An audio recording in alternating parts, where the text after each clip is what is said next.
Donald Trump के राष्ट्रपति बनने के बाद से ही बांग्लादेश की नई नवेली सरकार चापलूसी करके मनाने की कोशिश कर रही थी ट्रंप को। लेकिन जब उनका काम नहीं चला और उन्हें पता लगा कि वॉशिंगटन में उनका अब कोई भी दोस्त नहीं बचा, तो अब नए मालिक ढूंढे जा रहे हैं। जैसा कि आप जरा ये रिपोर्ट देखिए, निकलकर सामने आई है कि पाकिस्तान के जो ISI चीफ हैं, वो इस टाइम पर बांग्लादेश के दौरे पर हैं और वो बांग्लादेश के साथ एक इंटर शेयरिंग नेटवर्क बना रहे हैं। यानी कि दोनों देश एक ऐसा नेटवर्क स्थापित करना चाहते हैं जिसके तहत एक दूसरे के साथ खुफिया जानकारी शेयर की जा सके। और इसको लेकर कहीं ना कहीं भारत में चिंताएं जाहिर हो चुकी हैं। लेकिन दोस्तों, उससे पहले अगर अभी तक आपने इस चैनल को सब्सक्राइब नहीं किया है तो आपसे विनम्र निवेदन है कि आप इस चैनल को सब्सक्राइब कर नोटिफिकेशन बेल को ऑन कर लीजिए और वीडियो को लाइक कर दीजिए। चलिए हम वीडियो में वापस आते हैं। क्योंकि आप जरा खुद सोचिए कि बांग्लादेश की सीमाएं मात्र दो ही देशों से लगती हैं, एक तो भारत और दूसरा म्यांमार। ऐसे में क्या पाकिस्तान म्यांमार की खुफिया जानकारियां जानना चाहेगा? जरा भी नहीं, क्योंकि इससे तो उन्हें कोई भी फायदा नहीं होने वाला। तो फिर इस इंटेलिजेंस नेटवर्क के साथ आखिरकार वो कौन सी जानकारी चाहते हैं बांग्लादेश से? तो उसका सही आंसर है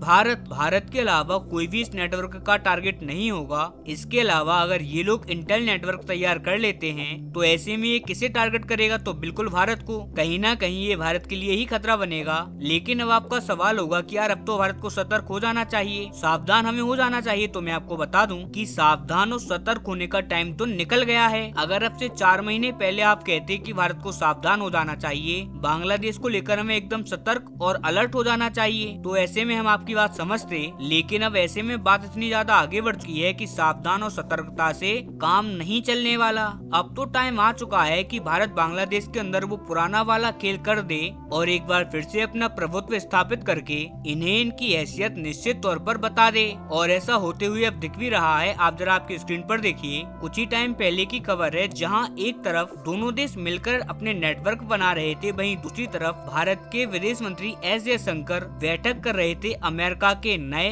विदेश मंत्री मार्को रूबियो के साथ। और रिपोर्ट निकलकर सामने आ रही है कि इस बैठक में खालिस्तान के मुद्दे से लेकर चीन से लेकर बांग्लादेश, हर एक मुद्दे पर बहुत ही ज्यादा गहन तरीके से चर्चाएं की गई हैं। और कहीं ना कहीं मार्को रूबियो ने एक इंडिकेशन भी दे दिया है कि पाकिस्तान को लेकर इनका क्या रुख होगा। दरअसल जहां मार्को रूबियो ने एक तरफ 24 घंटे के अंदर 2 से 3 बैठकें करी एस जयशंकर के साथ, वहीं पाकिस्तान के प्रतिनिधियों से मिलने तक से इनकार कर दिया। बैठक करना तो बहुत दूर की बात है। अब इससे आप समझ गए होंगे कि आखिरकार इस नए एडमिनिस्ट्रेशन की प्रायोरिटी क्या है। और मैं आपको एक बात और बता दूं कि जब ट्रंप का शपथ ग्रहण समारोह हो रहा था तो बाकी के विश्व नेता बैठे थे पीछे की पंक्ति में और भारत के विदेश मंत्री एस जयशंकर को पहली पंक्ति के पहली सीट पर बैठाया गया था।